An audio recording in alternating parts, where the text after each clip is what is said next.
बच्चों चलो उठ जाओ, मुझे मोमोज बनाने की सारी तैयारी करनी है। मम्मी, हम भी आपकी मदद करते हैं। लाड़ो मोमोज बनाने का आटा गूंदने लगी। ढेर सारा आटा गूंदने के बाद उसने स्टफिंग बनाने का काम शुरू कर दिया। बच्चे मोमोज की चटनी बनाने में अपनी माँ की मदद करने लगे। चलो, घर का सारा काम तो हो गया। नीमो मोमो बनाने में माहिर है, बाकी का काम हम दोनों दुकान पे जाके कर लेंगी। जल्दी चलो लाड़ो, वरना हमें दुकान शुरू करने में देर हो जाएगी। देखो कालू जी, वो मोमो बनाने वाली चिड़िया का काम पूरा हो गया और वो मार्केट भी चली गई। और हम देखो, हम हैं कि हमारी नींद ही पूरी नहीं हो रही। देखो, उसके मोमोज की खुशबू पूरे जंगल में फैल रही है। देखो गोरी, अगर तुम्हें मोमोज नहीं बनाने आते तो इसमें मेरी क्या गलती है। हाँ हाँ, अब बस भी करो मुझे टॉर्चर करना। मुझे मोमो बनाने नहीं आते, इसीलिए मैं अपनी प्यारी मम्मी से समोसे बनाना सीख कर आई हूँ। हाँ, लेकिन उसका भी तो कोई फ़ायदा नहीं हुआ। क्या मतलब कालू जी? मेरा मतलब है कि अब सारे कस्टमर तो लाडू चिड़िया की दुकान पर जाते हैं मोमोज खाने, क्योंकि हमारे समोसे अब टेस्टी नहीं बनते, तो इसमें हमारा क्या कसूर है। हाँ हाँ, बस हो गई बेइज्जती, मैं सब समझती हूँ। अब चलो, मेरे साथ समोसे बनाने में मेरी मदद करो, वरना आज का सारा धंधा चौपट हो जाएगा। इधर नीमो और लाडो ने मिलकर अपने मोमोज की रेडी लगा दी। चलो, हमारा काम तो हो गया। मोमोज की खुशबू पूरे जंगल में फैल रही थी। लाडो बहन, हमें 2 प्लेट मोमोज दे दो। हाँ तोते भैया, अभी देती हूँ। लाडो ने प्लेट लगाना शुरू कर दिया और उस पे चटनी भी डाल दी। ये लो तोते भैया, आपके 2 प्लेट मोमोज। अरे वाह वाह वाह वाह, ये तो बहुत टेस्टी मोमोज हैं। सच में चिड़िया, तुम्हारे मोमोज खा के तो ऐसा लगता है कि बस खाते ही जाओ। आपका बहुत शुक्रिया। मेरे बच्चों के लिए 2 प्लेट पार्सल कर दो। ये लो तुम्हारे 40 रुपए। मोमोज लेकर मिठी तोती और मिठू तोता वहाँ से चले जाते हैं। उनके जाते ही मीनू मौसी और टूनी वहाँ पर आ जाती हैं। इधर गौरी ने भी अपने समोसे का ठेला लगा दिया। लाडो, चलो जल्दी से, मुझे 2 प्लेट मोमोज खिला दो। अरे मीनू मौसी, आज एकदम से 2 प्लेट? अरे नहीं बुलबुल बहन, मीनू मौसी को हर रोज 2 प्लेट ही मोमोज लगते हैं। अरे वाह मीनू मौसी, क्या आपको मोमोज इतने पसंद हैं? अरे क्या करूं बुलबुल, ये बनाती ही इतने अच्छे हैं कि मेरा 2 प्लेट खाए बगैर मन नहीं भरता। और हाँ मीनू मौसी, मुझे 1 प्लेट। अरे हाँ टूनी, अभी रुक जा, पहले मेरे तो 2 प्लेट बनने दे, फिर ले लेना बाद में। ये टूनी है कि मेरे पीछे ही पड़ गई है। लाडो, मेरा रहने दो, पहले इस टूनी को 1 प्लेट दे दो। मीनू मौसी, मुझे 1 समोसा भी खाना है। अरे पगली, समोसा खाकर क्या बीमार पड़ना है? पिछली बार मैंने गलती से 2 समोसे खाए थे और 4 दिन उठ नहीं पाई थी। लाडो, जल्दी से मुझे मेरे मोमोज दे दो। हाँ मीनू मौसी, लीजिए आप दोनों के मोमोज। लाओ, जल्दी से लाओ, मुझे बहुत भूख लगी है। देख लो कालू जी, कैसे ये लाडो चिड़िया हमारे मुंह पर हमसे ज़्यादा कमा रही है, और हम हैं कि हमारी अभी बोनी भी नहीं हुई। सारे ग्राहक उसके पास ही चले जाते हैं। हाँ गौरी, अगर तुम भी ईमानदारी से बिजनेस करती तो तुम्हारा ठेला भी अच्छे से चलता, लेकिन तुम्हें तो सिर्फ पैसा कमाना था। अगर तुम ईमानदारी से काम करोगी तो अच्छे से व्यापार कर पाओगी। रहने दो मीनू मौसी, आप हमें मत सिखाओ कि बिजनेस कैसे करना है, वो हम अच्छे से जानते हैं। छोड़ो, मुझे क्या करना है, मैं तो चली। पर मीनू मौसी, मेरा समोसा? कोई समोसा वमोसा नहीं, तू घर चल, जितने चाहेगी मैं उतने समोसे खिला दूंगी। मीनू मौसी वहाँ से चली जाती है।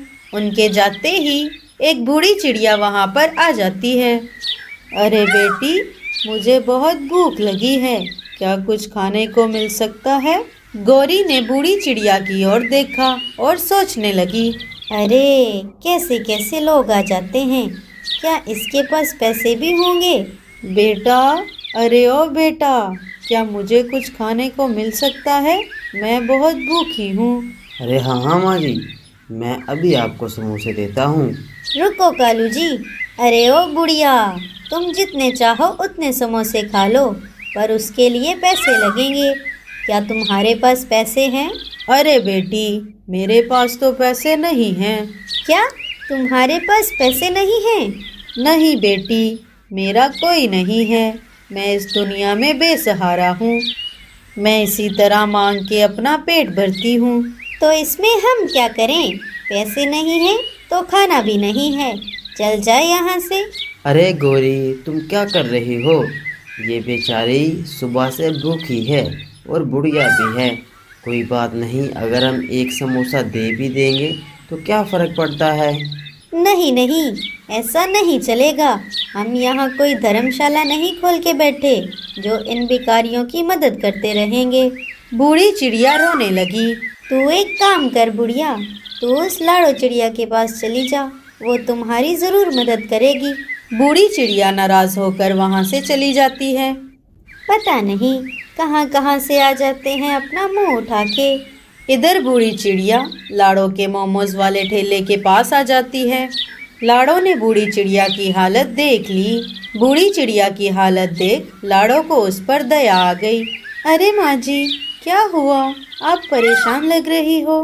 बेटी, मुझे बहुत भूख लगी है, क्या तुम मुझे कुछ दे सकती हो? कुछ भी रूखा सूखा चलेगा। रूखा सूखा क्यों? मैं आपको गर्मा गर्म मोमोज खिलाती हूँ। पर बेटी, मेरे पास तुम्हें देने के लिए पैसे नहीं हैं। कोई बात नहीं माँ जी, मेरा आज का जितना मुनाफा होना था हो गया। आप मोमोज खा लीजिए और पैसे ना दीजिए। ऐसा बोलकर लाड़ो ने बूढ़ी चिड़िया को मोमोज की प्लेट दे दी। बूढ़ी चिड़िया की आंखों में आंसू थे। वो बहुत भूखी थी। उसने मोमोज खाना शुरू कर दिया।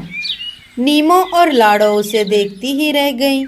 ऊपर वाला तुम्हें बहुत तरक्की दे दे, ऐसा बोलकर बूढ़ी चिड़िया वहाँ से चली गई।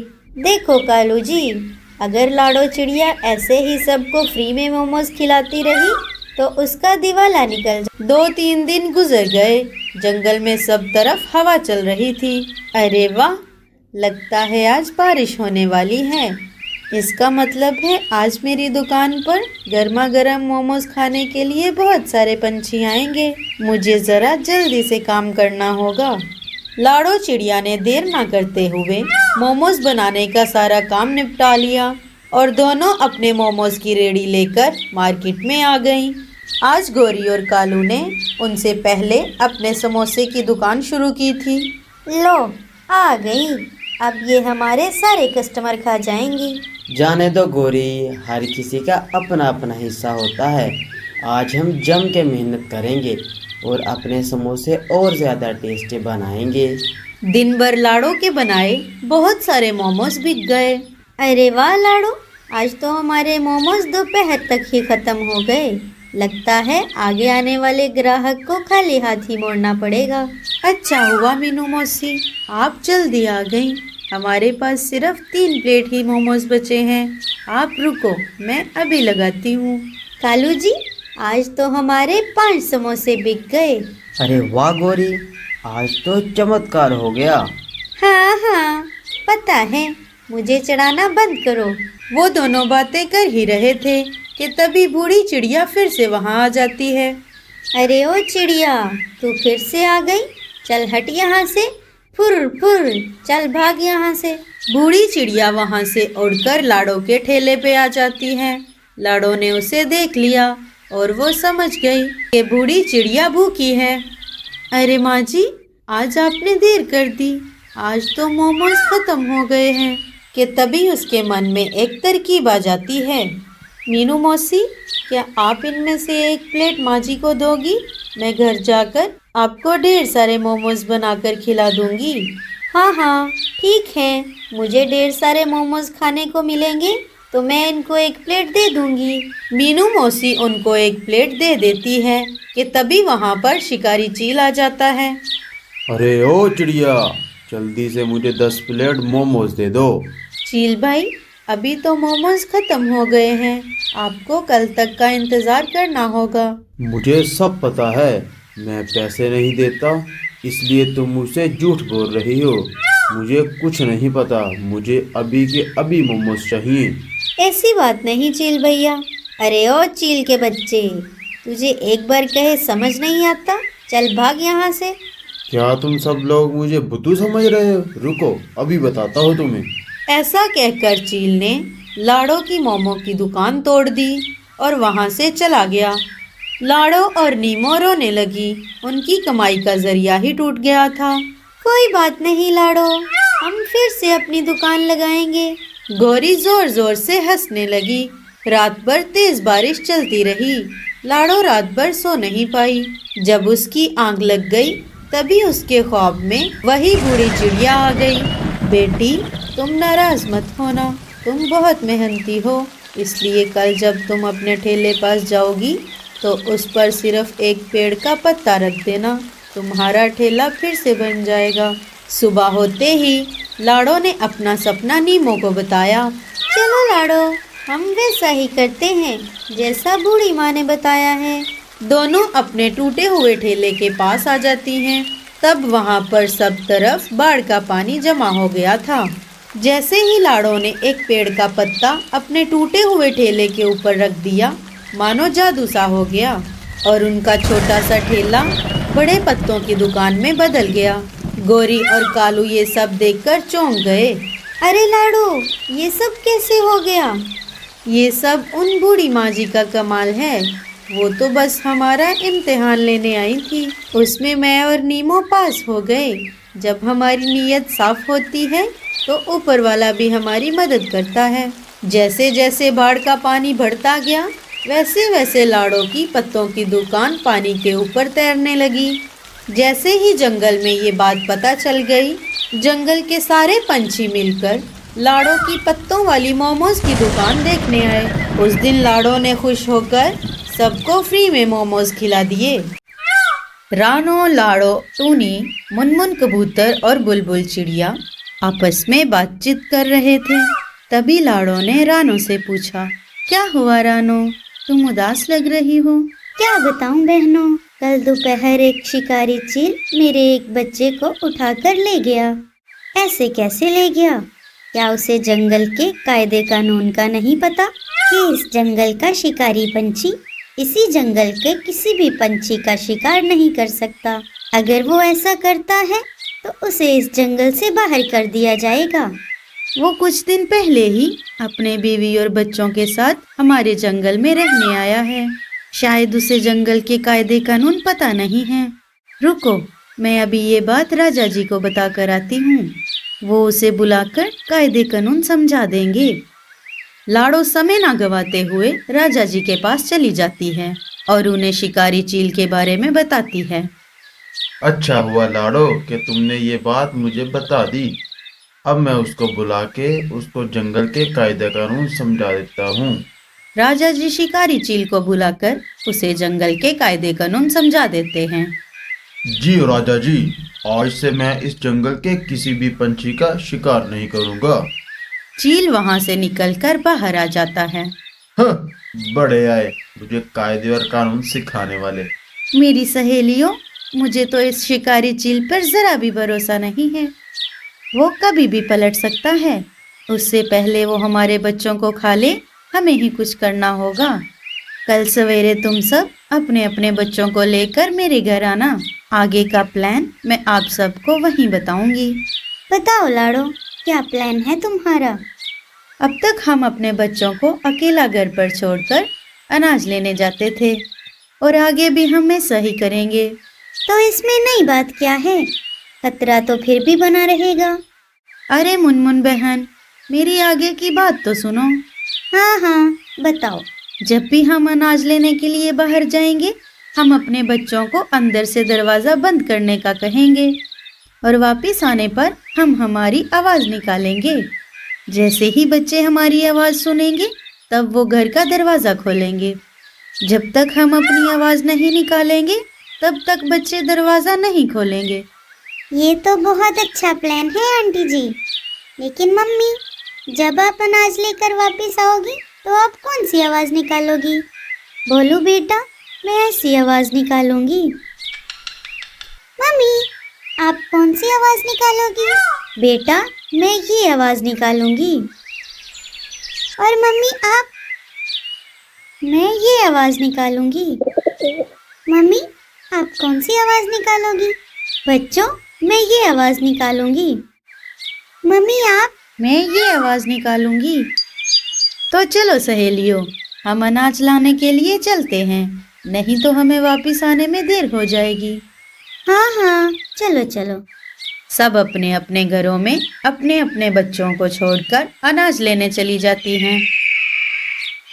अच्छा, तो ये प्लान है तुम्हारा। अब देखो मैं क्या करता हूँ। चील वहां से निकलकर सीधा भूरे कौवे के घोंसले के पास आ जाता है। भूरा रोज की तरह अपने घोंसले में घोड़े बेचकर सो रहा था। तभी चील उसे जगाने के लिए आवाज लगाता है। बूढ़े, अरे ओ बूढ़े, उठ जा। अरे कौन है? कौन है? किसकी हिम्मत हुई मुझे जगाने की? मेरी। अरे अरे, चील भैया आप यहाँ कैसे? सुना है आप इस जंगल में किसी भी पंछी की आवाज निकाल सकते हो। हाँ हाँ, मैं निकाल सकता हूँ। कहा तो अभी निकाल के दिखाता हूँ। नहीं नहीं, यहाँ नहीं, चलो मेरे साथ। चील भूरे कौवे को लेकर पहले लाड़ो के घर के पास आ जाता है। चलो अब लारो चिड़िया की आवाज निकाल के दिखाओ। भूरा अपनी आंखें बंद कर लेता है और लाड़ो चिड़िया की आवाज निकालने लगता है। लगता है माँ आ गई। जैसे ही बच्चा दरवाजा खोलता है, चील दोनों बच्चों को पकड़कर अपनी बोरी में डाल लेता है। क्यों, कैसी लगी मेरी आवाज? वाह बुरे, क्या आवाज निकाली है। चलो अब हमें एक और जगह जाना है। चील भूरे कौवे को लेकर बुलबुल के घर के पास आ जाता है। चल बुरे, अब बुलबुल चिड़िया की आवाज निकाल के दिखा। हाँ हाँ जरूर। भूरा फिर से अपनी आंखें बंद कर लेता है और बुलबुल चिड़िया की आवाज निकालता है। लगता है माँ आ गई। जैसे ही बुलबुल चिड़िया का बेटा दरवाजा खोलता है, चील उसे भी अपनी बोरी में डाल लेता है। अरे बुरे वाह, बहुत बढ़िया बहुत बढ़िया। बताइए और किसकी आवाज निकालनी है? आओ मेरे साथ। चील भूरे कौवे के साथ अब मुनमुन कबूतर के घर के पास आ जाता है। बुरे, मुझे नहीं लगता कि तुम कबूतर की आवाज निकाल सकते हो। क्यों नहीं निकाल सकता? सुनो, तुम तो वाकई बहुत होशियार हो, लेकिन मुझे नहीं लगता कि तुम टूनी चिड़िया की आवाज निकाल सको। क्या क्या कहा? टूनी चिड़िया? टूनी चिड़िया की आवाज तो मेरी फेवरेट है। रुको, मैं अभी उसकी आवाज निकाल के दिखाता हूँ। अरे अरे, यहाँ नहीं, आओ मेरे पीछे। चील भूरे कौवे को लेकर अब टूनी के घर के पास आ जाता है। हाँ हाँ, अब निकालो यहाँ पे टूनी की आवाज। शाबाश, मान गए तुम्हें। बस अब एक आखिरी बार, क्या तुम रानो चिड़िया की आवाज निकाल पाओगे? हाँ हाँ, क्यों नहीं, अभी निकालता हूँ। अरे अरे, यहाँ नहीं। भूरा ये समझ नहीं पा रहा था कि चील उसे उल्लू बना रहा है। चील उसकी आवाज की तारीफ पे तारीफ किए जा रहा था और भूरा चने के झाड़ पर चढ़े ही जा रहा था। आखिर में चील भूरे कौवे को लेकर रानो चिड़िया के घर के बाहर आ जाता है। भूरे जी, अब बस एक आखिरी बार रानो चिड़िया की आवाज निकालिए। भूरा फिर से अपनी आंखें बंद कर लेता है और रानो चिड़िया की आवाज निकालने की कोशिश करने लगता है। अरे ये क्या, मुझे रानो चिड़िया की आवाज निकालनी नहीं आ रही। कोई बात नहीं, एक बार फिर से कोशिश करो। भूरा आवाज निकालने की बहुत कोशिश करता है, लेकिन उसे आवाज निकालना नहीं आता। अब मैं और इंतजार नहीं कर सकता। मेरे पेट में चूहे दौड़ रहे हैं। इससे पहले कि वो चिड़िया वापस आ जाए, मैं यहाँ से निकल लेता हूँ। मैं एक दो बार फिर कोशिश करता हूँ। इस बार मैं आवाज जरूर निकालूंगा। भूरे जी, आप कोशिश करते रहिए। मैं जरा जाके आता हूँ। ठीक है। चील वहां से 9-2-11 हो जाता है। बहुत कोशिश करने के बाद भूरा कौवा आखिर रानो चिड़िया की आवाज निकाल ही लेता है। ये मम्मी आ गई, मम्मी आ गई। जैसे ही बच्चा बाहर आ जाता है उसे अपनी मम्मी के बजाय भूरा कौवा दिखाई देता है। बूढ़े चाचा, आप यहाँ पर कैसे? और मम्मी कहाँ है? मम्मी तो अंदर होगी ना बेटा। नहीं चाचा, मम्मी तो अनाज लेने बाहर गई है और मम्मी ने कहा था जब तक मैं अपनी आवाज नहीं निकालती तब तक दरवाजा नहीं खोलना। अभी अभी मुझे मम्मी की आवाज आई थी, इसीलिए मैंने दरवाजा खोला। अरे बाप रे, अब मैं सारा गेम समझ गया। ये तो मुझसे बहुत बड़ी गलती हो गई। अब मुझे ही मेरी गलती सुधारनी होगी। बच्चे, तुम अंदर चले जाओ और अंदर से दरवाज़ा लगा लेना। जब तक मम्मी नहीं आती तो दरवाज़ा मत खोलना। बच्चा अंदर से दरवाजा लगा लेता है। वो बदमाश चील ज्यादा दूर तक नहीं गया होगा। इससे पहले कि वो बच्चों को खा ले, मुझे उसको ढूंढना होगा।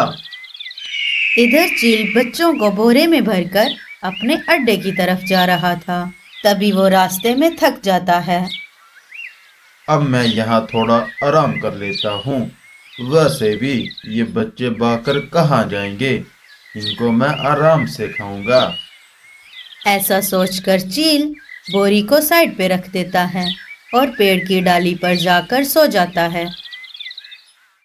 चील का पीछा करते करते बूरा उस पेड़ के पास आ जाता है। बूरे को उसके खर्राटों की आवाज सुनाई देती है। बूरे ने देखा चील आराम से पेड़ की डाली पर सो रहा था। तभी उसकी नजर साइड में रखी बोरी पर गई। उसमें बच्चे हिल डुल रहे थे। बच्चों को जिंदा देखकर बूरे की जान में जान आ गई। वो चुपके से बोरी के पास चला गया। बच्चों, डरो मत, मैं हूँ बुरा चाचा। मैं तुम्हें यहाँ पर लेने आया हूँ, बस तुम आवाज मत करना।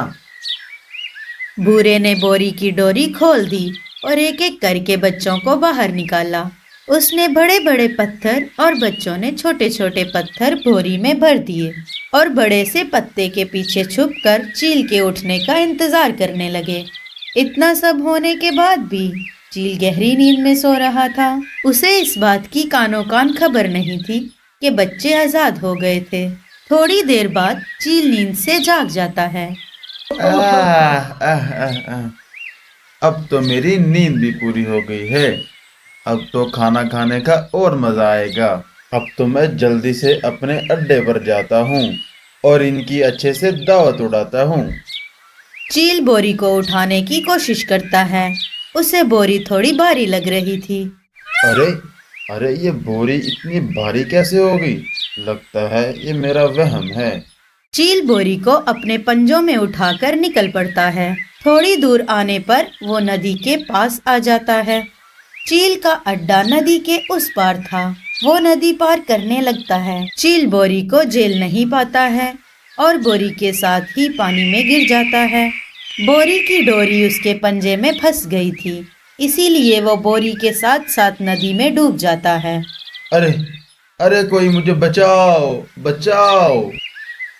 इधर बच्चे और बूरा अपनी हंसी रोक नहीं पा रहे थे। चलो बच्चों, मैं तुम्हें सबको अपने अपने घर छोड़ देता हूँ।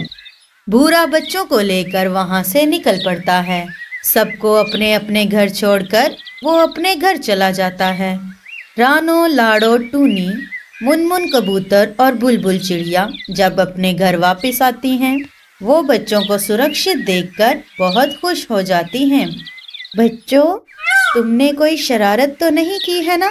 बच्चे अपनी माँ को सारी घटी हुई घटना बता देते हैं। उस कलमुहे चील के साथ ऐसा ही होना था। उसे अच्छा सबक मिल गया। सुंदरबन जंगल में अभी गर्मी का मौसम शुरू हो गया है। गर्मी से राहत मिलने के लिए नीमो और उसके पति ने नारियल पानी की स्कूल के सामने दुकान खोली है। वाह वाह वाह वाह, ये नारियल पानी तो कितना मीठा है। इसके आगे तो शक्कर भी फीकी है। अब इस पूरे गर्मी के मौसम में मैं नारियल पानी पीऊंगी। ये लो नीमो, नारियल पानी के पैसे। शुक्रिया मीनू मौसी। नीमो बहन, मुझे एक नारियल पानी दे दो। ठीक है लाडो बहन, बस 1 मिनट। ये लो। अरे वाह नीमो, ये नारियल पानी तो वाकई बहुत मीठा है। बस ऐसे ही हमें पूरी गर्मियाँ ताज़े ताज़े और मीठे मीठे नारियल पानी पिलाती रहना। शुक्रिया लाडो बहन, मैं तो सिर्फ यहाँ पे नारियल पानी देती हूँ। ज्यादा मेहनत तो तुम्हारे भाई साहब और उनके दोस्त सुंदर कबूतर करते हैं। वो सभी बातें कर ही रहे थे कि तभी वहाँ पर शिकारी चील की बीवी माया आ जाती है। उसे देखकर सारे डर जाते हैं। अरे डरो नहीं दोस्तों, ये हमारी रोज की ग्राहक है। अभी कुछ दिनों से ये पेट से हैं, इसलिए डॉक्टर तोते ने इसे हर 2 दिन में 1 नारियल पानी पीने को कहा है। वो बस इसीलिए यहाँ आती है। माया बहन, मुझे सिर्फ 2 मिनट दे दो, मैं अभी तुम्हारे लिए नारियल पानी लगवाती हूँ। ये लो बहन। नीमो बहन, ये लो नारियल पानी के पैसे। शुक्रिया बहन। अरे वाह नीमो, मानना पड़ेगा तुम्हें, अब तो तुम्हारी दुकान पर शिकारी पंछी भी आने लगे हैं। क्यों नहीं आएंगे मीनू मौसी? अगर हम ग्राहक को अच्छी सर्विस देंगे तो वो जरूर आएंगे, फिर वो चाहे शिकारी पंछी ही क्यों ना हो। चलो लंच तो हो गया, लेकिन इस गर्मी में अगर कुछ ठंडा ठंडा पीने को मिल जाता तो मजा आ जाता। तो चलो फिर हम नारियल पानी पीकर आते हैं। यहाँ स्कूल के बाहर मेरे मम्मी पापा ने नारियल पानी का ठेला लगाया है, हम वहीं चलते हैं। अभी लंच ब्रेक खत्म होने में थोड़ा समय है, इससे पहले पहले हम वापस आ जाएंगे। हाँ, चलो चलो। नीमो, लाडो और गोरी तीनों के बच्चे नारियल पानी की दुकान के पास आ जाते हैं। मम्मी, हमें नारियल पानी पीना है। अरे बच्चों, क्या लंच ब्रेक के बाद स्कूल की छुट्टी है? अरे नहीं आंटी, हमारा लंच तो हो गया, लेकिन लंच ब्रेक खत्म होने में अभी थोड़ा समय था, लेकिन हमारा कुछ ठंडा ठंडा पीने का मन कर रहा था। तभी हमें बंटी ने कहा कि यहाँ चलो और हम आ गए। अच्छा, तो ऐसी बात है। चलो ठीक है, रुको बच्चों, मैं अभी तुम सबको नारियल पानी देती हूँ। रानो एक एक करके सब बच्चों को नारियल पानी देती है। बच्चे नारियल पानी पीने लगते हैं। हाँ, अब मुझे अच्छा लग रहा है। चलो दोस्तों, अब हमें स्कूल वापस जाना चाहिए। सारे बच्चे अपने स्कूल में वापस जाते हैं। चलो, गर्मी का मौसम तो शुरू हो गया, अब मेरा कुछ ठंडा ठंडा पीने को दिल कर रहा है। तभी चील की नजर नीमो की दुकान की तरफ चली जाती है। चलो आज नारियल पानी पिया जाए। चील दुकान के पास आ जाता है। अरे ओ चिड़िया, मुझे एक नारियल पानी दे दो। ठीक है चील भाई, बस 1 मिनट। नीमो उसे नारियल पानी दे देती है। चील नारियल पानी पीने लगता है। अरे वाह, ये नारियल पानी तो बहुत मीठा है। नारियल पानी पीकर चील वहाँ से जाने लगता है। अरे चील भाई, नारियल पानी के पैसे तो देते जाइए। क्या तुम मुझसे पैसे मांगोगे? अरे ओ चिड़े के बिल्ले, तुझे अपनी जान प्यारी है कि नहीं, जो तुम मुझसे पैसे मांग रहा है?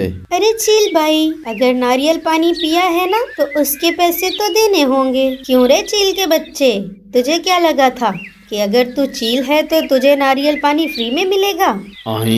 चल अब जल्दी से पैसे दे और यहाँ से 9 2 11 हो जा। चील नारियल पानी के पैसे दे देता है। मैं तुम सबको देख लूँगा। चील गुस्से से वहाँ से चला जाता है। थोड़ी ही देर में रात हो जाती है। रात होते ही नीमो भी अपनी दुकान बंद करके घर चली गई थी। रात थोड़ी गहरी हो जाती है। वही शिकारी चील नीमो की दुकान के पास आ जाता है। चिड़े के बिल्ले, अब तू देख मैं क्या करता हूँ। चील दुकान में आग लगा देता है और वहाँ से चला जाता है। अगले दिन सुबह जब नीमो और उसके साथी दुकान के पास आते हैं तो वो देखते हैं सारी दुकान जलकर खाक हो गई थी। अजी, ये किसने किया? अब हम क्या करेंगे? हमारी रोजी रोटी कैसे चलेगी? नीमो का परिवार निराश होकर घर वापस आ जाता है। जैसे तैसे दिन गुजर जाता है। नीमो, मैं बाहर जाता हूँ और कुछ खाने को लेकर आता हूँ। नीमो का पति बाहर आ जाता है और अनाज की खोज करने लगता है कि तभी शिकारी चील उसका रास्ता रोक लेता है। क्यों रे चिड़े के बिल्ले, आज दुकान नहीं लगाएगा? कैसे लगाएगा? वो तो अब तक जलकर राख हो गया होगा। इसका मतलब आपने हमारा दुकान जलाया था? क्यों रे चिड़े, तुम मुझसे पैसे मांगेगा? चील नीमो के पति को बहुत मारता है। तुम्हारा दुकान मैंने जलाया था। अगर ये बात तुमने किसी को बताई तो तुम्हें भी मिर्च मसाला लगाकर पकाकर खा जाऊंगा। नीमो का पति अपने घर आ जाता है। अजी ये क्या हो गया? आपको किसने मारा? नीमो के बहुत पूछने पर भी उसने अपना मुंह नहीं खोला। अजी आपको बच्चों की कसम है, मुझे सच सच बताइए, आपको किसने मारा है? हम राजा जी के पास जाएंगे। बच्चों की कसम देने के बाद नीमो का पति चील का नाम बता देता है। चलिए हम अभी के अभी राजा जी के पास चलते हैं। दोनों बच्चों के साथ राजा जी के पास आ जाते हैं। नीमो सारी बात राजा जी को बताती है। तुम्हारे पास चील के खिलाफ कोई भी ठोस सबूत नहीं है कि उसी ने ही तुम्हारी दुकान जलाई है और उसी ने ही तुम्हें मारा है, इसीलिए मैं कुछ नहीं कर सकता नीमो। नीमो अपने परिवार के साथ वापस अपने घर आ जाती है। चलिए जी, अब हमें इस जंगल में नहीं रहना। नीमो और उसका परिवार रातों रात जंगल छोड़ देता है। अजी आज मेरी तबीयत थोड़ी खराब है। स्कूल के सामने नीमो नाम की चिड़िया ने नारियल पानी का ठेला लगाया है। आप उसके पास जाओ और मेरे लिए नारियल पानी लेकर आओ। वैसे तो मैं ही हर 2 दिन बाद वहाँ जाती हूँ और नारियल पानी लेकर आती हूँ, लेकिन आज मेरे पंख बहुत दर्द कर रहे हैं। माया चील के ऐसा कहते ही चील सोच में पड़ जाता है। अजी क्या हुआ आपको? जाते हो या नहीं? आई? हाँ नहीं है, अब जाइए और मेरे लिए नारियल लेकर आइए। अरे हाँ हाँ, अब जा रहा हूँ। चील बाहर आ जाता है। अरे ये तो मुझसे बहुत बड़ी गलती हो गई, अब मैं क्या करूँ? चील के बहुत खोज करने के बाद उसे एक नारियल का पेड़ दिख जाता है। चील एक नारियल तोड़ लेता है और उसे घर लेकर आता है। अरे ये कैसा नारियल लाए, इसे तोड़ के नहीं ला सकते थे? अरे माया, नीमो की दुकान पे बहुत रश था, इसलिए मैं ऐसे ही ले आया हूँ। मम्मी पापा झूठ बोल रहे हैं, ये नारियल पानी कहीं और से लाए हैं। क्या तू ऐसा क्यों कह रहा है बेटा? क्योंकि मम्मी पापा ने नीमो आंटी की दुकान जला दी है और उनके पति को भी बहुत मारा है, इसीलिए नीमो आंटी और उनका परिवार जंगल छोड़ के चले गए हैं। अरे ओ बच्चे, तुम कुछ भी क्या बोल रहा है? पापा ये बात पूरे जंगल में फैल चुकी है और मेरे स्कूल में भी। मेरे स्कूल में मुझसे कोई भी दोस्त बात नहीं कर रहा। अरे मेरी फूटी किस्मत, आप अभी जाओ, जाकर नीमो और उसके परिवार को ढूंढ कर लाओ। जब तक उन्हें ढूंढ कर वापस नहीं ले आते घर मत आना। अरे बहुत मारा इसने मुझे, अब मैं नीमो और उसके परिवार को कहाँ ढूंढूं? एक काम करता हूँ, जंगल के पंछियों से उनका पता पूछता हूँ। चील अपने इलाके से निकलकर जंगल में आ जाता है। वहाँ उसे कालू, मीनू और लाडो चिड़िया दिख जाते हैं। वो उनके पास आ जाता है। अरे देखो देखो कौन आया है। क्यों रे बदमाश चील, तू यहाँ क्या कर रहा है? अब किसकी दुकान जलाने का सोच रहा है या किसी को मारने के इरादे से आया है? लेकिन अगर ऐसा करने का सोचा भी तो इस बार तेरी खैर नहीं, क्योंकि राजा जी ने जगह जगह पर सीसीटीवी कैमरास लगा दिए हैं। अगर इस बार तुमने कुछ करने की कोशिश की तो तू गया बेटा। अरे नहीं नहीं चिड़िया, अब की बार ना मैं किसी को मारने आया हूँ और ना ही मैं किसी की दुकान जलाने आया हूँ। उल्टा जो मैंने नीमो और उसके परिवार को तंग किया, उसके लिए मेरी बीवी ने मुझे बहुत मारा है और उल्टा मुझे नीमो और उसके परिवार से माफी मांगने को कहा है। क्या आप मुझे उनका पता बता सकते हैं कि वो कहाँ पर गए हैं? हम कैसे मान लें? अगर हमने नीमू का पता बता दिया और फिर से तुमने उन्हें परेशान किया, फिर क्या होगा? अरे नहीं नहीं चिड़िया, मैं अपने बच्चे की कसम खाता हूँ, मैं ऐसा नहीं करूँगा। अगर तुम वाकई सच बोल रहे हो तो चलो अभी राजा जी के पास चलो और वहाँ पर अपनी गलती मान लो। हाँ हाँ ठीक है, चलो। सारे राजा जी के पास आ जाते हैं। चील अपनी गलती राजा जी के सामने मान लेता है। ठीक है, तुमने अपनी गलती मान ली है और मैं तुम्हें इसके लिए सजा ये सुनाता हूँ कि तुम नीमो और उसके परिवार से माफी मांगो और उनको फिर से उनकी दुकान खुद बना के दो। चलो हम सब नीमो और उसके परिवार के पास चलते हैं और उनको लेकर आते हैं। नीमो अपने परिवार के साथ अपने माता पिता के पास गई थी। सारे वहाँ पर आ जाते हैं। चील नीमो और उसके परिवार से माफी मांगता है। सारे उन्हें लेकर जंगल वापस आ जाते हैं। दूसरे दिन चील उनका दुकान फिर से बनाता है। नीमो और उसका परिवार फिर से दुकान चलाने लगते हैं। जंगल में अभी बारिश हो रही है। चिड़िया के तीनों बच्चे बहुत डरे हुए हैं। उनकी माँ खाने की तलाश में घर से बाहर गई है। बच्चों ने पहली बार बारिश देखी है। उन्हें पता नहीं कि बारिश के समय में क्या करना चाहिए। भैया अंदर आ जाओ, बाहर खतरा हो सकता है। माँ ने कहा है मेरे आने से पहले बाहर नहीं जाना। अरे मैं बाहर झांक कर देख रहा था कि ये आवाज कहाँ से आ रही है। मैंने देखा कि आसमान से बहुत सारा पानी नीचे गिर रहा है। कुछ भी हो भैया, लेकिन तुम माँ के आने से पहले बाहर नहीं जाना। टीलू बाकी भाइयों में सबसे बड़ा और समझदार था। उस पर अपने छोटे भाइयों की देखरेख करने की जिम्मेदारी थी। अपनी माँ का इंतजार करने के सिवाय बच्चे कुछ और कर भी नहीं सकते थे। इधर लाड़ो चिड़िया बारिश से बचने के लिए पेड़ की डाली पर रुकी हुई थी। उसे भी अपने बच्चों की चिंता हो रही थी। मेरे बच्चे ठीक तो होंगे ना? बारिश शुरू हुए भी बहुत समय हो गया है। मुझे जल्द से जल्द अपने बच्चों के पास जाना होगा। वो बहुत डरे हुए होंगे। इधर बारिश रुकने का नाम नहीं ले रही थी। कालू कौवा तेज बारिश में उड़ते हुए अपने घोंसले की तरफ जा रहा था। तभी उसे लाड़ो चिड़िया एक पेड़ की डाली पर बैठी हुई दिखाई देती है। वो उसके पास चला जाता है। अरे लाड़ो, तुम यहाँ? तुम अपने घर नहीं गई? तुम्हारे बच्चे घर में अकेले होंगे। हाँ कालू भैया, मुझे मेरे बच्चों की बहुत चिंता हो रही है।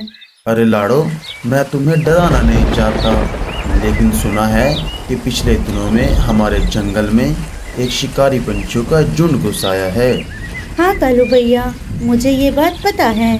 जब मैं कल बुलबुल चिड़िया के घर गई थी, मैंने देखा कि एक चील बुलबुल चिड़िया के बच्चों को खा रहा था।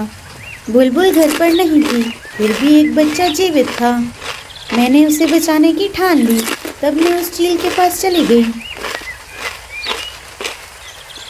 अरे ओ चील, छोड़ दे उस बच्चे को, नहीं तो तेरा बहुत बुरा हाल होगा। चील को गुस्सा आ गया और वो मुझसे कहने लगा, अरे ओ चिड़िया, तुम्हारा दिमाग तो ठीक है ना?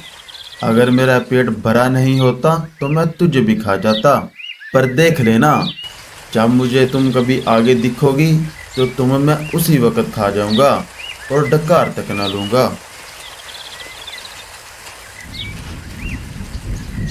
ऐसा कहकर चील वहां से उड़ गया कालू भैया। तभी वहां पर बुलबुल चिड़िया आ गई और वो बहुत दुखी हो गई क्योंकि चील उसके 2 बच्चों को खा चुका था। अरे ये सब क्या हो गया? मेरा तो सब कुछ लुट गया। ये सब किसने किया? मैं उसे नहीं छोड़ूंगी। अरे बहन, तुम्हारे बच्चों को चील ने खाया है। अगर मैं सही मौके पर नहीं आती तो वो तुम्हारे तीसरे बच्चे को भी खा जाता। तुम्हारा बहुत शुक्रिया। मैं ये तुम्हारा एहसान जिंदगी भर नहीं भूलूंगी लाड़ो चिड़िया। पर मैं अब उस चील को नहीं छोड़ूंगी। मैं उसे जान से मार डालूंगी। वो मेरे तीसरे बच्चे को कभी भी खाने आ सकता है। अरे बहन, गुस्से में कोई भी गलत कदम मत उठाना। वो सिर्फ तुम्हारे बच्चों को ही नहीं, जंगल के सारे पंछियों का शिकार कर रहा है। उसको हमें अपने झांसे में फंसाना होगा और फिर हम उसे उसके किए की सजा देंगे। बिना सोच विचार किए जल्दबाजी में फैसला लेना गलत बात है। ठीक है बहन, मैं कोई सा भी गलत कदम नहीं उठाऊंगी। अच्छा, तो ये सब हुआ था बुलबुल चिड़िया के साथ? तो वो तो गलत हुआ था। हम उस चील को तो क्या, हम बाकी सब चीलों को इस जंगल से खुदेड़ देंगे। तुम जल्दी घर जाओ। हाँ कालू भैया, बारिश रुके या ना रुके, मुझे कैसे भी करके अपने बच्चों के पास जाना होगा। ठीक है लाड़ो, मैं चलता हूँ। कालू वहाँ से निकल जाता है। बारिश बहुत तेज थी। अपनी जान की परवाह ना करते हुए लाड़ो अपने बच्चों की तरफ निकल पड़ी। बारिश की वजह से उसे उड़ने में दिक्कत हो रही थी। उसके पूरे पंख भीग चुके थे, लेकिन फिर भी वो रुकने का नाम नहीं ले रही थी। उसे अपने बच्चों के पास जो जाना था।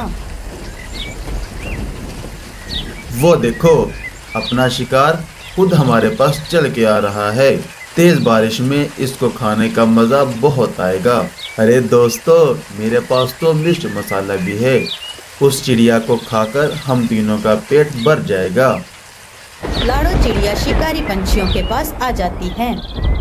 अरे ओ चिड़िया, रुक जाओ, इतनी तेज बारिश में कहाँ जा रही हो? लाड़ो चिड़िया शिकारी पंछियों को देखकर बहुत डर जाती है। लाड़ो चिड़िया बहुत ही होशियार और समझदार थी, साथ ही साथ वो बहुत निडर थी। उसने चीलों का सामना करने का फैसला लिया। जी मैं अपने घर जा रही हूँ। ऐसे कैसे जाओगी? अब तुम हमारे इलाके में आ गई हो। अब तुम अपने घर जाने की बजाय हमारे सीधा पेट में जाओगी। उनकी ये बात सुनकर लाड़ो चिड़िया बहुत डर जाती है। उसे कुछ भी समझ नहीं आ रहा था। तभी लाड़ो के दिमाग में एक आइडिया आ जाता है। मुझे कैसे भी करके इनसे छुटकारा पाना होगा। अरे भाइयों, तुम सब मुझे कैसे खा सकते हो? मुझे खाने के लिए पहले से ही किसी ने रिजर्वेशन करके रखा हुआ है। अच्छा, तो कौन है वो जो हमारे होते हुए भी तुम्हें खाने के लिए रिजर्वेशन करके बैठा हुआ है? वो दूसरे तीसरे कोई नहीं, मेरे खुद के पति हैं, जो कि एक चील हैं। मैंने जन्म भर उनकी सेवा की, 3 प्यारे प्यारे बच्चे दिए, फिर भी वो मुझे खाना चाहते हैं। क्या कोई अपनी खुद की बीवी को खा सकता है भला? कौन अपनी बीवी को खाना चाहेगा? जो जंगल में बाकी सारे इतने पंछी हैं। हाँ भाइयों, कोई नहीं चाहेगा, लेकिन वो खाना चाहते हैं। यही नहीं, उसने मेरे 3 बच्चों को भी खा लिया। अब अगर आप लोगों ने मुझे खा लिया तो वो तुम्हें नहीं छोड़ेगा। मुझे खाने का हक सिर्फ उन्हीं का है। किसकी इतनी हिम्मत है जो हमसे टकराए? अगर है हिम्मत तो चलो मेरे साथ, एक दफ़ा मेरे पति से लड़ के भी देख लो। अगर तुम जीत जाओगे तो तुम मुझे खा लेना। बताओ, है मंजूर? हाँ, चलो, हम देख लेंगे उसको। लाड़ो चिड़िया निकल पड़ी उस शिकारी चील की तलाश में, जिसने बुलबुल के बच्चों को खाया था। लाड़ो चिड़िया आगे आगे उड़ रही थी और शिकारी चील अपने साथियों के साथ उसके पीछे पीछे था। आखिर चिड़िया उन चीलों को लेकर शिकारी चील के इलाके में आ ही गई। अरे, ये चिड़िया तो मेरी तरफ ही आ रही है। कल तो ये मेरे हाथ से छूट गई थी, पर अभी मुझे बहुत भूख लगी है। अभी मैं इसका शिकार करके खा जाऊंगा। तुम यहीं पर रुको, अगर उसने तुम्हें देख लिया तो वो अलर्ट हो जाएगा। मैं अकेले अकेले वहाँ पर जाती हूँ। जब वो मुझ पर हमला करने लगे तब तुम वहाँ पर आ जाना। लाड़ो चिड़िया उन्हें वहाँ पर छोड़कर चील के पास आ जाती है। अरे वाह, आज तो शिकार खुद मेरे पास चल के आ गया है। लगता है कि आज मैं फिर पेट भर के खाना खाऊंगा। हाँ, कल भी तुमने मेरे बच्चों को खा लिया, आज मुझे खा लो। वैसे भी मैं जिंदा रहकर क्या करूँगी? मेरा तो सब कुछ लुट गया है। अरे, वो तेरे बच्चे नहीं, उन पर मेरा अधिकार था। शिकारी उन दोनों की बातें सुन रहा था। उसे लाड़ो की बातों पर विश्वास होने लगा। इधर चील को लाड़ो की बात समझ नहीं आ रही थी, फिर भी वो ये मौका गंवाना नहीं चाहता था। हाँ, जैसे मैंने बच्चों को खा लिया वैसे ही तुम्हें खा जाऊंगा। चील उड़कर लाड़ो चिड़िया पर हमला करने ही वाला था कि तभी दूसरे शिकारी पंछियों ने उसका रास्ता रोक लिया। अरे बेटा, तने तो रुक जा जरा, तने तो मौज ही कर दी। तू हमारा शिकार है। अरे, तुम सब लोग कौन हो? उस पे सिर्फ मेरा अधिकार है।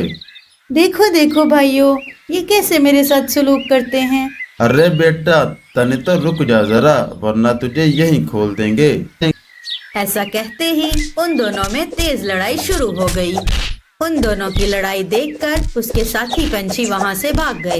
दोनों में इतनी तेज लड़ाई हो गई कि दोनों घायल हो गए और दोनों जमीन पर गिर गए। दोनों के शरीर से बहुत ज्यादा खून बह रहा था। लाड़ो दोनों के पास आकर बोली, क्यों, कैसी रही?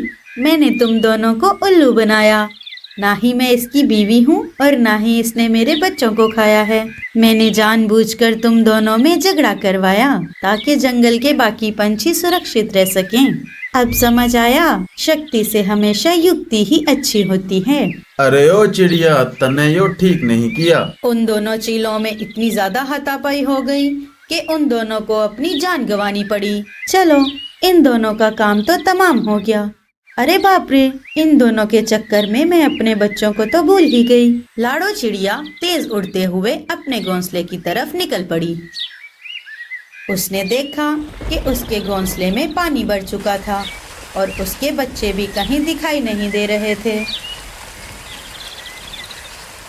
अरे नहीं, ये क्या हो गया? मेरे बच्चे कहाँ पर गए? तभी वहाँ पर कालू कौवा आ जाता है। अरे लाडो, तुम रो मत, तुम्हारे बच्चे सही सलामत हैं। जब मैं अपने घोंसले की तरफ जा रहा था तो मैंने देखा तुम्हारे घोंसले में पानी भर रहा था। देखा तुम्हारे बच्चे भी पानी में डूब रहे थे। मैं तुम्हारे बच्चों को घोंसले से निकालकर अपने घोंसले में लेकर आया। चलो, बच्चे कब से तुम्हारा इंतजार कर रहे हैं। लाड़ो कालू कौवे के घर पर आ जाती है। अपनी माँ को देखकर बच्चों ने उसे अपने गले से लगा लिया। माँ, तुम कहाँ थी इतनी देर? हमने तुम्हारा कितना इंतजार किया। अगर कालू मामा नहीं होते तो क्या होता? कालू भैया, तुम्हारा बहुत बहुत शुक्रिया। जंगल के सारे पंछी अपने अपने कामों में बिजी हैं, लेकिन ये क्या, ये रंगू को क्या हो गया? वो ऐसे उदास क्यों बैठा है? लगता है वो किसी बात को लेकर परेशान है। अरे हाँ, अब याद आ गया। रंगू को उसी के जंगल की एक रीमा नाम की लड़की से प्यार हो गया है। रीमा भी रंगू से प्यार करती है। वो दोनों एक दूसरे के साथ शादी करना चाहते हैं, लेकिन रंगू के पास पक्का घर ना होने की वजह से रीमा के पापा इस शादी के लिए राजी नहीं हैं। वो बहुत ही सख्त और समझदार हैं। उन्होंने रीमा से साफ साफ कह दिया था कि जब तक रंगू अपना पक्का घर नहीं बना लेता वो शादी की बात नहीं करेंगे।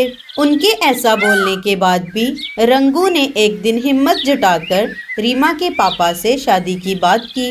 वो उनके घर गया और उन्हें कहा, पापा जी, मैं रीमा से प्यार करता हूँ और रीमा भी मुझसे बहुत ज़्यादा प्यार करती है।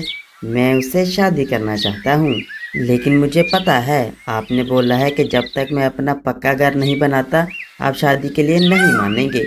इसलिए मैं पक्का घर बनाने के लिए दिन रात मेहनत कर रहा हूँ और अभी मुझे पक्का घर बनाने के लिए थोड़ा समय चाहिए। क्या आप मुझे थोड़े दिनों का समय दे सकते हो? रीमा के पापा ने गमगीन नजरों से रंगू की तरफ देखा और कहा, रंगू बेटा, मैं जानता हूँ तुम दोनों एक दूसरे से बहुत प्यार करते हो और तुम एक अच्छे लड़के हो, लेकिन बेटा शादी के बाद जिम्मेदारियाँ बढ़ जाती हैं। तुमने अपने लिए नहीं बल्कि रीमा के लिए भी एक अच्छा फ्यूचर बनाना है। मैं चाहता हूँ कि तुम अपने पैरों पे खड़े होकर दिखाओ, उसी के बाद मैं तुम्हें रीमा का हाथ सौंपूंगा। और रही बात समय देने की, जाओ, मैं तुम्हें 2 महीने का समय देता हूँ और मेरी बात पर तुम खड़े होकर दिखाओ। जी पापा जी, मैं समझ गया। मैं इस जिम्मेदारी को बड़े अच्छे तरीके से निभाऊंगा। इतना बोलकर रंगू वहाँ से निकल पड़ता है। वो वहाँ से निकलकर सीधा अपने दोस्त कालू कौवे के पास आ जाता है। वहाँ पर लाड़ो पहले से ही मौजूद थी। अरे रंगू, क्या हुआ? तुम यहाँ कैसे? बताओ, कैसे आना हुआ? रंगू ने इधर उधर की बातें ना करते हुए कालू को सारी बात बता दी। भैया, मैं और रीमा एक दूसरे से प्यार करते हैं और हम एक दूसरे से शादी करना चाहते हैं, लेकिन मेरे पास पक्का घर ना होने की वजह से रीमा के पापा मान नहीं रहे। रीमा के पापा ने मुझे 2 महीने का समय दिया है। 2 महीने के अंदर मुझे अपना पक्का घर बनाना है और मुझे अपने पैरों पे स्टैंड भी होना है। पक्का घर बनाने के लिए और कारोबार करने के लिए मेरे पास पैसे नहीं हैं।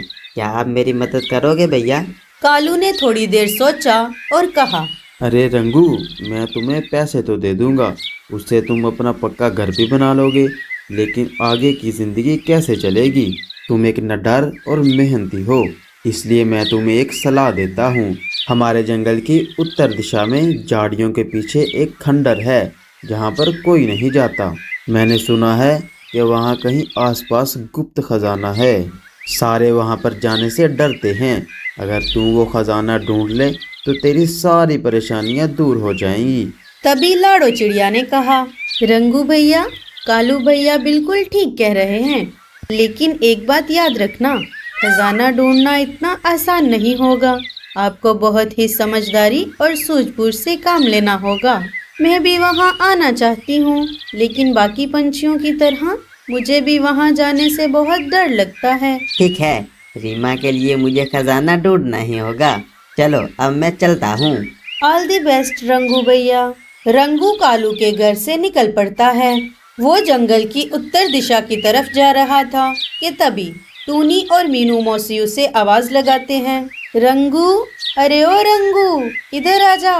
रंगू उन दोनों के पास आ जाता है। क्या हुआ मीनू मौसी, आप दोनों ने मुझे क्यों बुलाया? अरे तू इतनी तेजी तेजी कहाँ जा रहा है? क्या तेरे पीछे कोई शिकारी पड़ा है? क्या हुआ रंगू भैया, क्या आपकी शादी नहीं हो रही इसलिए आप जान देने जा रहे हो? अरे अरे टूनी, कुछ भी क्या बोल रही है? अरे रंगू, तू इसकी बातों पर ध्यान मत दे। अब बता, कहाँ जा रहा था? बूढ़ा टूनी और मीनू मौसी को भी शुरू से सारी बात बता देता है। इसीलिए मैं खजाने की खोज में जंगल की उत्तर दिशा में जा रहा था। खजाने का नाम सुनते ही मीनू मौसी के मन में लड्डू फूटने लगे। उनके मन में लालच आ गया। अरे क्या हुआ मीनू मौसी, आप मन ही मन में क्या सोच रही हो? कहाँ पर खो गई हो? अरे कुछ नहीं रंगू, मैंने भी उस खजाने के बारे में सुना था, लेकिन मुझे भी अकेले जाने से डर लग रहा था और ये टूनी भी मेरे साथ नहीं आई। अब तू वहाँ जा रहा है तो हम भी तेरे साथ चलते हैं। अगर वहाँ खजाना मिल गया तो हम तीनों आपस में उसे बांट लेंगे। रंगू दिल का साफ था और भोला भी था। उसने हाँ में सर हिला दिया। ठीक है मीनू मौसी, हमें अभी चलना होगा क्योंकि हमें रात होने से पहले वापस आना होगा। हाँ हाँ, चलो चलो। तीनों वहाँ से निकल पड़ते हैं। थोड़ी देर उड़ने के बाद वो उस जगह पर पहुँच गए। जंगल का ये हिस्सा बहुत ही घना और खौफनाक था। तीनों खंडर के आसपास खजाने की खोज करने लगे। बहुत देर खोज करने के बाद भी उन्हें कहीं पर भी खजाना नहीं मिला। तीनों बहुत थक गए। अरे बाप रे, इतना ढूंढने के बाद भी हमें खजाना नहीं मिला। लगता है टूनी, हमें खाली हाथ ही लौटना पड़ेगा। अरे मीनू मौसी, मैंने सुना था खंडर के अंदर एक बड़ा सा बरगद का पेड़ है और वो खजाना उसी पेड़ के नीचे दबा हुआ है। अरे बुड़बक, जब से हम यहाँ आए हैं तब से हम पागलों की तरह उसी बरगद के पेड़ के आसपास खजाने को ढूंढ रहे हैं और तू ये बात अब बता रही है? मीनू मौसी, हमें और समय नहीं गंवाना चाहिए। हमें किसी भी तरह खजाने को शाम से पहले पहले ढूंढना होगा। मैं मिट्टी खोदने के लिए औजार ढूंढता हूँ। बूढ़ा आसपास से लकड़ियाँ लेकर उन्हें पत्थर की मदद से नुकीला बनाता है। तीनों उस पेड़ के पास आ जाते हैं और मिट्टी निकालने लगते हैं। थोड़ी देर खुदाई करने के बाद उन्हें गहराई में पुराना एक बड़ा सा तांबे का घड़ा मिल जाता है, जिसमें न सिर्फ सोने के सिक्के थे बल्कि जादुई बीज भी थे। रंगू और टूनी चिड़िया तो खजाने को देखकर बहुत खुश हो गए, लेकिन मीनू मौसी की नीयत बदल गई। चलिए मीनू मौसी, हम इस खजाने को अपने जंगल लेकर चलते हैं और वहाँ जाकर हम आपस में तीनों बांट लेंगे। अरे अरे रुको, बड़े आए तीनों में बांटने वाले। सारा काम करें हम दोनों और बंटवारा हम तीनों में। मतलब मैं कुछ समझा नहीं मीनू मौसी। मतलब ये कि मैंने और टूनी ने मिलकर ये खजाना ढूंढा है तो सारा खजाना हम दोनों का है। तुझे इसमें से एक फूटी कौड़ी भी नहीं मिलेगी। अरे मीनू मौसी, ये तो गलत बात है। माना कि इस खजाने का पता मैंने बताया है, लेकिन शुरू से हम तीनों ने मिलके बहुत मेहनत की है, इसलिए हम तीनों का इसमें बराबर का हिस्सा होना चाहिए। तू चुप कर टूनी, ज्यादा मत बोल, नहीं तो तुझे भी इसमें कुछ नहीं मिलेगा। अगर तूने ज्यादा ज्ञान देने की कोशिश की तो सारा खजाना मैं अकेले ही ले जाऊंगी। अरे मीनू मौसी, आप ऐसा क्यों बोल रही हो? अगर तुम दोनों को खजाना चाहिए तो तुम दोनों ये खजाना ले जाओ, मुझे कुछ नहीं चाहिए। मीनू मौसी सारे सोने के सिक्के ले लेती है और उन जादुई बीजों को वहीं छोड़ देती है। अरे मीनू मौसी, क्या हमें इन बीजों को साथ नहीं लेना? अरे नहीं टूनी, अब हम इतना अमीर होने वाले हैं कि सारी जिंदगी हमें काम करने की कोई ज़रूरत नहीं पड़ेगी, इसलिए इन बीजों की हमें कोई ज़रूरत नहीं है। रंगू, अगर तू चाहे तो तू इन बीजों को अपने साथ ले जा और खेती कर ले। वैसे भी और अब तू कर भी क्या सकता है, पागल कहीं का। टोनी और मीनू मौसी सिक्के लेकर वहाँ से चली जाती हैं। चलो कोई बात नहीं, सोने के सिक्के नहीं तो ये बीज ही सही। चलो मैं इनको अपने पास वाले घोंसले की ज़मीन में जाकर लगा देता हूँ। बेचारा रंगू बीज लेकर वो भी अपने जंगल वापस लौट आता है। घर आते आते उसे रात हो जाती है। खाना खाकर वो सो जाता है। सुबह हो जाती है। सुबह होते ही रंगू उन बीजों को लेकर अपने घोंसले के पास वाली ज़मीन में लगा देता है। कुछ दिन बीत जाते हैं और थोड़े ही दिनों में उन बीजों में से विशाल पेड़ निकल आते हैं जिन पर अनमोल फल लगते थे। रंगू ने उन फलों को बेचकर ढेर सारे पैसे कमाए और जल्द ही अपना पक्का घर बना लिया। एक दिन जब रंगू अपने नए घर में बैठा आराम कर रहा था, तभी रीमा उससे मिलने आ गई। उसने रंगू से कहा, रंगू जी, मैं आपकी समझदारी और मेहनत से बहुत इम्प्रेस हूँ। आपने बिना किसी लालच किए मीनू मौसी को सारे सोने के सिक्के दे दिए और खुद सिर्फ बीज रखे। आपकी समझदारी ने न सिर्फ आपको कामयाब किया बल्कि हमारा फ्यूचर भी सिक्योर कर लिया। अब मुझे विश्वास है कि हम अपनी पूरी जिंदगी खुशी से बिता सकते हैं। रीमा की बातों ने रंगू को और भी मोटिवेट किया। उसने सोचा कि उसकी मेहनत और ईमानदारी ही सबसे बड़ी संपत्ति है। रंगू ने अपना पक्का घर बना लिया और उसके बाद वो फिर से रीमा के पापा के पास चला गया और उन्हें कहा, पापा जी, मैंने आपकी बात मानकर मेहनत की और मैंने अपना पक्का घर भी बना लिया। क्या अब आप मेरी रीमा से शादी करेंगे? रीमा के पापा ने रंगू के नए घर को देखा और उसे अप्रिशिएट किया। रीमा के पापा ने रंगू से कहा, रंगू बेटा, तुमने इस चीज़ को साबित कर दिया कि तुम एक मेहनती पंछी हो और तुम आगे भी रीमा का अच्छे से साथ दोगे। मैं आप दोनों की शादी के लिए खुशी खुशी तैयार हूँ। बूरे ने ईमानदारी और मेहनत से खुद का अपना एक पक्का घोंसला बना लिया। रीमा के पापा भी खुशी खुशी शादी के लिए मान गए। शुक्रिया पापा जी। रीमा बेटा, किचन में जाओ, जो आज आपने अपने हाथों से दामाद जी के लिए मिठाई बनाई थी और लेकर आओ। मुझे उनका मुंह मीठा करना है। पापा जी, आप मुझसे बड़े हैं। अगर मैं आपका दामाद भी बन गया तो फिर भी आप मुझसे तू तेरा करके बात ही कर लेना। मुझे वही अच्छा लगता है। ठीक है बूरे जी। रीमा किचन में जाकर मिठाई लेकर आती है। रीमा के पापा पहले बूरे को और बाद में रीमा को भी मिठाई खिला देते हैं। अरे वाह रीमा, मिठाई तो बहुत अच्छी बनी है। क्या मुझे एक और मिल सकती है? हाँ हाँ, क्यों नहीं। अरे बेटा रीमा, अब आप ही तुम अपने हाथों से बूरे जी को मिठाई खिलाओ। पापा, आप भी ना। रीमा शर्माते हुए किचन में चली जाती है। ठीक है पापा जी, अब मैं चलता हूँ। मैंने ये बात अपने दोस्तों को भी बतानी है और शादी की तैयारियां भी तो करनी है। हाँ हाँ, ठीक है बेटा, हमें भी ये बात अपने सारे रिश्तेदारों को बतानी है। तुम चिंता मत करना, हम ये शादी बहुत धूमधाम से करेंगे। बूरा खुश होकर रीमा के घर से निकलकर सीधा मिठाई की दुकान पर आ जाता है और वहाँ से ढेर सारी मिठाई खरीदकर एक एक मिठाई का डिब्बा अपने एक एक दोस्त के घर बांट देता है और वो सबको अपनी शादी की बात बता देता है। बूरे, मैं तुम दोनों की शादी में बहुत खुश हूँ। अब हमें शादी की तैयारियों में लग जाना चाहिए। हाँ हाँ भैया, अब मैं चलता हूँ, मुझे बहुत सारा काम है। ठीक है बूरे, अगर कोई तुम्हें मेरी जरूरत पड़े तो मुझे जरूर बताना। कॉन्ग्रेचुलेशंस बूरे भैया। शुक्रिया लाडो, अब मैं चलता हूँ, मुझे बहुत सारे काम हैं। अरे देने वाला जब भी देता देता छप्पड़ फाड़ के। ला ला ला ला ला ला ला ला ला ला ला ला ला ला ला ला।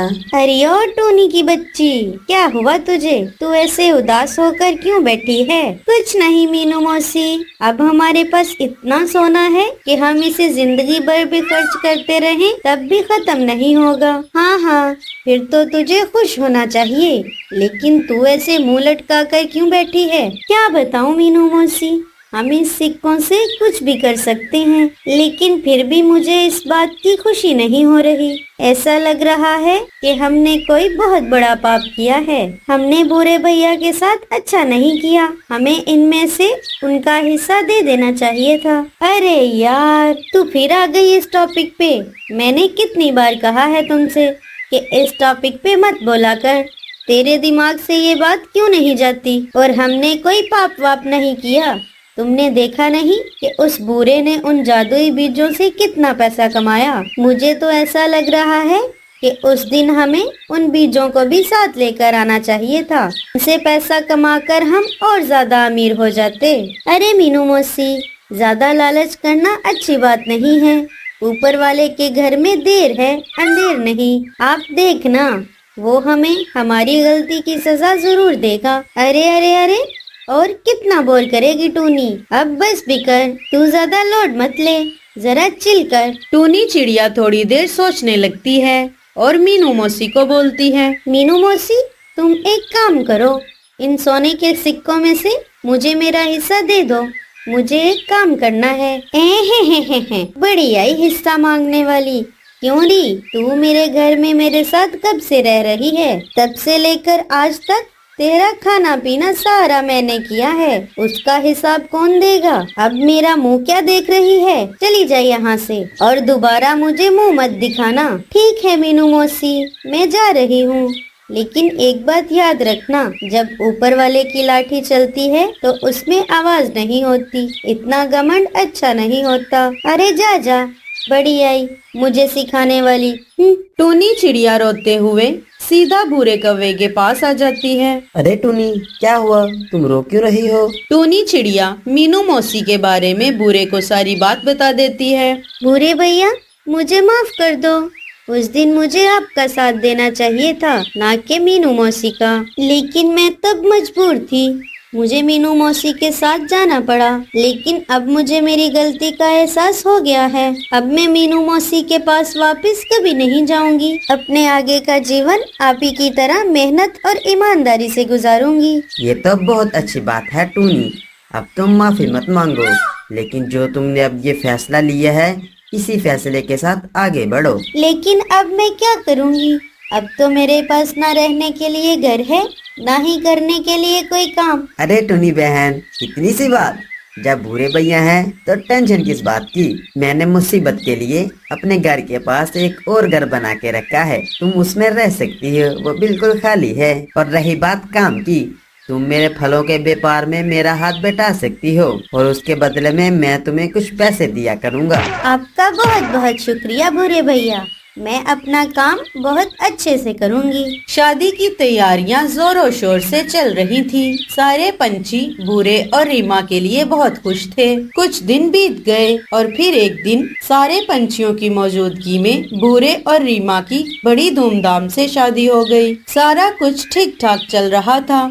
फिर एक दिन रेडियो पर एक खबर आ गई। नमस्कार, सफारी बडीज न्यूज में आपका स्वागत है। अभी अभी हाथ आए ताज़ा खबरों के अनुसार अगले 2 दिनों में जंगल में तेज तूफान के साथ साथ मूसलाधार बारिश होने के अमकान हैं। तो हमारे राजा जी ने आप सबको ये सूचना दी है कि आप अपने अपने घरों को मजबूत बना लें और सुरक्षित रहें। इसी खबर के साथ हम आपसे विदा लेते हैं। देखते रहिए सफारी बडीज न्यूज। ये राजा भी ना पागल है, पागल, और उसके साथ मौसम की जानकार देने वाले पंछी भी कुछ भी बोलते रहते हैं। मुझे तो बारिश की कोई चिंता नहीं है, मेरा घोंसला भी मजबूत है और मेरे पास इतना सारा सोना भी है। मीनू मौसी को आने वाले खतरे का जरा भी अंदाजा नहीं था। उनके घमंड के आगे वो अंधी हो गई थी। मुझे बारिश के आने से पहले मेरे घोंसले की मरम्मत करनी होगी। अजी, अब हम क्या करेंगे? हमारा घोंसला तो बहुत कमजोर है। अगर बारिश के साथ साथ तेज तूफान आ गया तो हमारा घोंसला उससे नहीं झेल पाएगा। बुलबुल, तुम चिंता मत करो, मैं अपने दोस्त बूढ़े से कुछ पैसे उधार लेकर अपने घोंसले की मरम्मत करूंगा। 2 दिन बीत जाते हैं। सारे पंछियों ने इन 2 दिनों में जितनी हो सके अपने अपने घोंसलों की मरम्मत कर दी। तीसरे दिन सुबह होते ही आसमान में घने काले बादल छा गए और थोड़ी ही देर में तेज तूफान के साथ साथ मूसलाधार बारिश शुरू हो गई। बिजली की कड़कड़ाहट से सारे पंछी डरने लगे। बारिश इतनी तेज थी कि देखते ही देखते जंगल में बाढ़ आ गई। अरे ये क्या? ये घोंसले की छत से पानी अंदर क्यों आ रहा है? मैंने तो हाल ही में अपने घोंसले की मरम्मत करवाई थी। एक समय ऐसा आ गया कि मीनू मौसी का घर बाढ़ के पानी में डूब गया और साथ ही साथ सारे सोने के सिक्के भी चले गए। मीनू मौसी जैसे तैसे करके घोंसले से बाहर आ गई और बाढ़ के पानी में बहने लगी। बहते बहते वो बूढ़े के घर के पास से गुजर रही थी। मीनू मौसी मदद के लिए पुकारने लगी, बचाओ, अरे कोई मेरे सिक्कों को बचाओ। अरे ये किसकी आवाज़ है? लगता है कोई मुसीबत में है, मुझे देखना होगा। जैसे ही रीमा और बूढ़े ने बाहर आकर देखा, उन्हें मीनू मौसी बाढ़ के पानी में बहती हुई दिखाई दी। अरे बाप रे, ये तो मीनू मौसी है, मुझे इन्हें बचाना होगा। बूढ़ा मीनू मौसी को बचाने जा ही रहा था, तभी रीमा और टूनी ने इसे रोकते हुए कहा, अजी, मीनू मौसी ने आपके साथ इतना कुछ किया, फिर भी आप उसे बचाने के लिए जा रहे हो। हाँ बूढ़े भैया, आप अपनी जान झोंके में डालकर उसे बचाने क्यों जा रहे हो?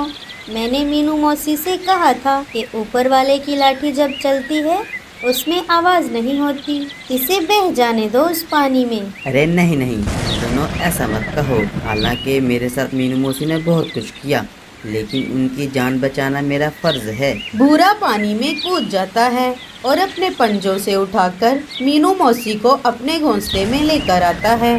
बूढ़े, मेरे सोने के सिक्के। अरे मीनू मौसी, क्या हो गया है तुमको? क्या वो सोने के सिक्के तुम्हारी जान से ज्यादा बढ़ के हैं? बूढ़े भैया ने अपनी जान झोंके में डालकर आपकी जान बचाई, उनको शुक्रिया बोलने की बजाय आपको सिक्कों की पड़ी है। मीनू मौसी थोड़ी देर में शांत हो गई। उनको उनकी गलती का एहसास हो गया। मुझे मेरी गलती का एहसास हो गया है। मैंने लालच में आके सोने के सिक्के ले लिए, लेकिन असली खजाना तो ये बीज थे जो तुमने चुने। तुमने न केवल खुद को बल्कि मुझे भी इस संकट से बचा लिया। बूढ़े ने मुस्कुराते हुए कहा, कोई बात नहीं मीनू मौसी, गलतियाँ तो हम सब करते हैं, लेकिन उसमें अच्छी बात यह है कि हमें गलतियों से कुछ न कुछ सीखना चाहिए। दोस्तों, आप सब से एक रिक्वेस्ट है, आप सब हमारी कहानी देखते तो हो मगर चैनल को सब्सक्राइब नहीं करते। अगर आपको सफारी बडीज की कहानियाँ अच्छी लगती हैं तो प्लीज़ चैनल को सब्सक्राइब कर देना। इससे हमें नई नई कहानियाँ बनाने का मोटिवेशन मिलता है।